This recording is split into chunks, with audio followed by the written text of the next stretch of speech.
Have you ever felt like there was a part of you that you wish wasn't there?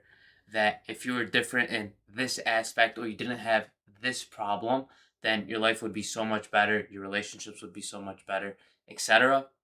Well, in this video, I'm going to show you why that part is actually good for you. And the fact that you're simply just rejecting it and abandoning that within yourself is what's actually causing the issue. This is what Carl Jung called the shadow. I'm going to show you how to integrate it, which will give you a lot more confidence, a lot more self-esteem, and stop fearing criticism and rejection so much. So let's get into it. Now, Carl Jung, probably one of the most famous psychologists of our time, believed that all of our problems come from self-rejection and a lack of integration of our psyche.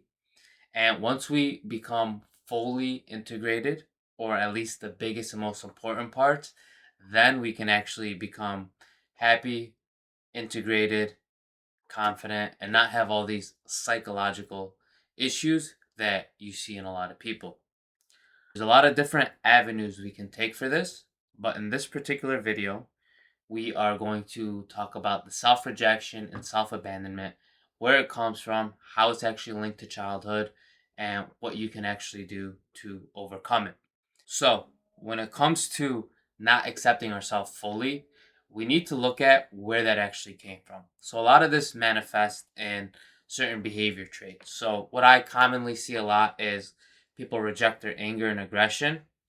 They people please because they're afraid that people are going to perceive them as bad, or they're going to reject them and not love them, or they just have abandonment issues and they've gotten criticized for things they've done in their childhood, and now that they're adults they can't seem to shake it and they care way too much what other people think. We need to address the underlying issue, which is guilt and shame. These two are the most negative and toxic emotions one can face, and they control human beings to an extreme extent. And especially guilt is meant to control you. So if you can make someone feel guilty for doing something, you can essentially stop that behavior. If you can make them feel guilty for not doing something, you can inspire a certain behavior. Because deep down, all humans, despite how evil and quote unquote bad some of them can be, if you go down to the root of it, it's certain beliefs that are driving that. It's certain traumas that are driving it. Regardless of what it is, if you take that kid and trace them all the way back to when they were a child, ultimately what they wanted was love. They wanted love, they wanted to feel safe, they wanted connection. And this is true for all of us. And at some level, some sort of belief, some sort of trauma, whatever it is, happened where they stopped being that and they changed and their life took a negative turn.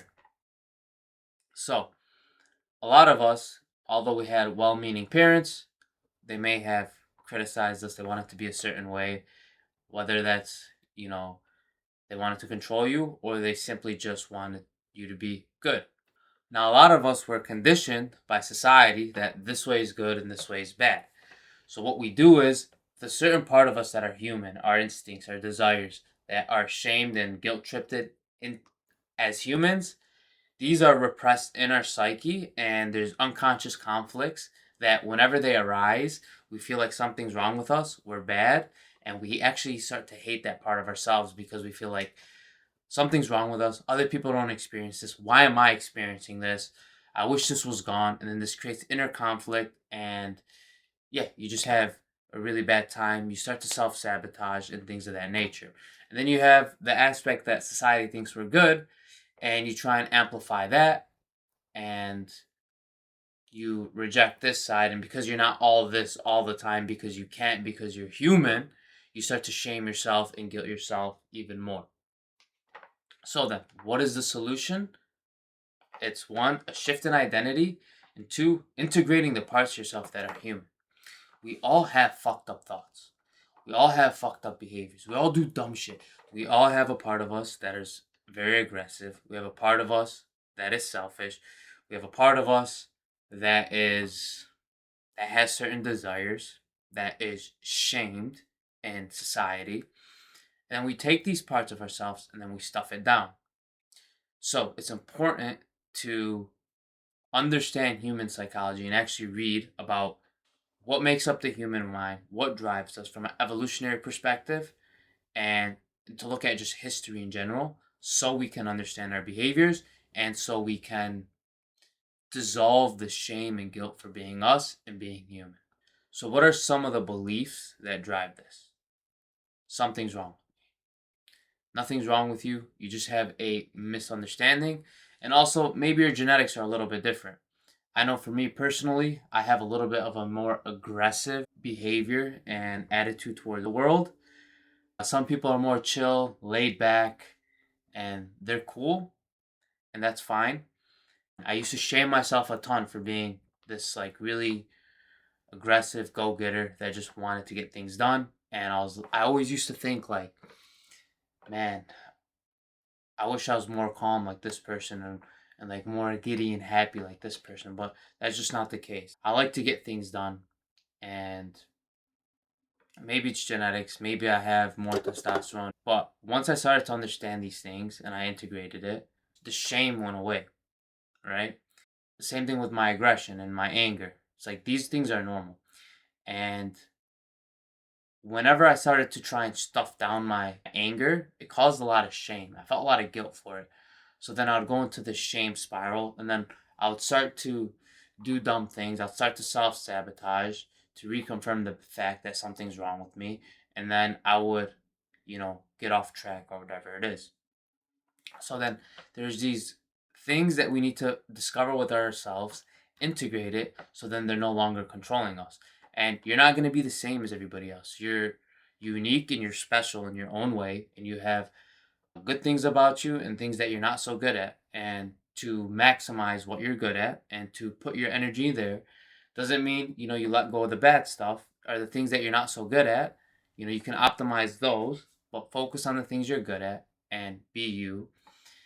And once you do this, you'll be a lot more happy.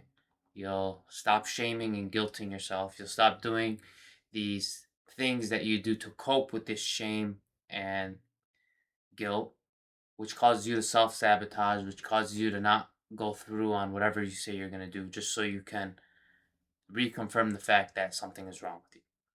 So, that's all I got for this video. If you like that, leave a like. Let me know if you want me to make a video about something in the comment. And I'll probably leave a link for a free course that I have. It's a school group. You can sign up. And if you want to join that, go ahead. I'll see you in there. I'll see you in the next video.